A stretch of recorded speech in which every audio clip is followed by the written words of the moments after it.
ಇವತ್ತು ಈ ಥರ ಆಗುತ್ತೆ ಅಂತ ಗೊತ್ತಿರಲಿಲ್ಲ. ಪೂರ್ತಿ ವಿಡಿಯೋ ನೋಡಿ ನಿಮಗೆ ಗೊತ್ತಾಗುತ್ತೆ. ನಮಸ್ಕಾರ ರೀ ನಮ್ಮೆಲ್ಲ ಕರ್ನಾಟಕ ಮಂದಿಗೆ. ನಾವು ಇವತ್ತು ಬೆಳಗ್ಗೆ ಹಿಂಗಿದ್ದವರು ಹಿಂಗೆ ರೆಡಿ ಆಗಿಬಿಟ್ಟು ನಾವು ಹೊಲಕ್ಕೆ ಹೋಗ್ಬೇಕಂತ ಹೊಂಟ್ಬಿಟ್ಟೆ ನೋಡ್ರಿ. ಹೋಗ್ಬೇಕಾದ್ರೆ ಒಂದು ಡೈಲಾಗ್ ನೆನಪಾಗ್ಬಿಡ್ತು ನೋಡ್ರಿ. ಹುಡುಗಿ ಹಿಂದೆ ಹೋದ್ರೆ ಗೋಳು, ಬಸ್ಸಿನ ಹಿಂದೆ ಹೋದ್ರೆ ಧೂಳು ಅನ್ನೋದು ಇವತ್ತು ಕರೆ ಆಗ್ಬಿಡ್ತು ನೋಡ್ರಿ. ಇವತ್ತು ನಮಗೆ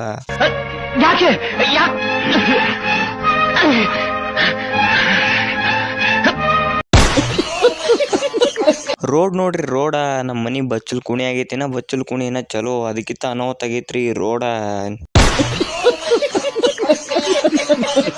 ಅದನ್ನ ಕಣ್ಣಾರೆ ನೋಡುತ್ತಾ ಬಾಯಿಲೆ ಹೇಳುತ್ತಾ ನಾವು ಸೀದಾ ಬಂದ್ಬಿಟ್ಟೆ ನೋಡ್ರಿ ಹೊಲದ ಕಡೆಗೆ. ಇಲ್ಲಿ ಬಂದು ಗಾಡಿ ಹಚ್ಕಿಸಂದ್ರ ಕೌಲಿ ಮಾಡ್ಬೇಕಂತ ನಾವು ಹೊಂಟ್ಬಿಟ್ಟೆ ನೋಡ್ರಿ. ನಿನ್ನೆ ಸ್ವಲ್ಪ ಮಾಡಿದೆ, ಇವತ್ತು ಸ್ವಲ್ಪ ಇತ್ತು, ಅದಿಟ್ಟು ಮಾಡಿ ಕಂಪ್ಲೀಟ್ ಮಾಡಿ ಹೋಗ್ಬೇಕಂತ ಬಂದ್ಬಿಟ್ಟೆ ನೋಡ್ರಿ ಸನ್ಕಿ ತೋಲಕಂತ. ಉಳ್ದಿ ಕೌಲಿ ಇಟ್ಟು ಕಂಪ್ಲೀಟ್ ಮಾಡ್ಕಿಸಂದ್ರ ನಾವು ಸೀದಾ ನಿಂತು ಬಿಟ್ಟೆ ನೋಡ್ರಿ. ಕೌಲಿ ತೋರ್ಸ್ಕೊತ್ ನಿಮಗ. ಅಲ್ಲಿಂದ ಸೀದಾ ಮತ್ತೆ ಮ್ಯಾಗಿನ ಪಟ್ಟಿ ಹೋಗ್ಬೇಕಂತ ಹೊಂಟ್ಬಿಟ್ಟೆ ನೋಡ್ರಿ.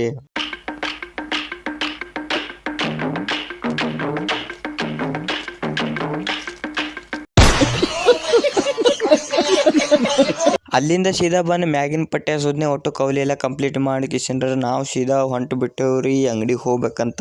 ಅಲ್ಲಿಂದ ಸೀದಾ ಅಂಗಡಿಗೆ ಹೋಗಿ ಒಂದು ಸ್ಟಿಂಗ್ ಅವ್ನು ಕುರ್ಕುರ್ ತಗೊಂಡ್ಬಂದು ಕಿಶನ್ರ ನಾವು ಕುಡಿಬೇಕಂತ ನಿಂತ್ಬಿಟ್ಟೆ ನೋಡ್ರಿ. ಅದನ್ನ ಕಣ್ಣಿಲೆ ನೋಡಿ ಬಾಯಿಲೆ ತಿಂದು ಕಿಶನ್ ನಾವು ಕೆಲ್ಸ ಕಡೆ ಹೋಗ್ಬೇಕಂತ ಹೊಂಟು ಬಿಟ್ಟೇವ್ರಿ. ಅಷ್ಟೊತ್ತಿಗೆ ನಮ್ಮ ಪಾರ್ ಬಂದು ಬಿಡ್ತೀರಿ ಇನ್ನೊಂದು ತಗೊಂಡು ಕಿಶನ್ರ ಅದನ್ನ ಬಿಟ್ಟು ಏನ್ ಮಾಡೋದಂತ ಅದನ್ನು ಕುಡಿಯೋಕಂತ ಕೂತ್ಬಿಟ್ಟೆ ನೋಡ್ರಿ. ಇಬ್ರು ಕುಡ್ ಕಿಶನ್ರ.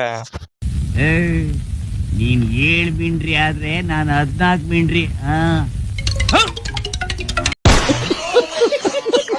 ಅಲ್ಲಿಂದ ಸೀದಾ ಹೊಲದಲ್ಲಿರೋ ಕೆಲಸ ಎಲ್ಲ ಮುಗಿಸ್ಕೊಂಡು ನಮ್ಮ ನಡೆ ಊರ್ ಕಡೆ ಅಂತ ಹೊಂಟು ಬಿಟ್ವಿ. ಮನೆಗೆ ಬಂದ್ಬಿಟ್ಟು ಈ ತರ ಬಿದ್ದುಕೊಂಡ್ ಬಿಟ್ವಿ.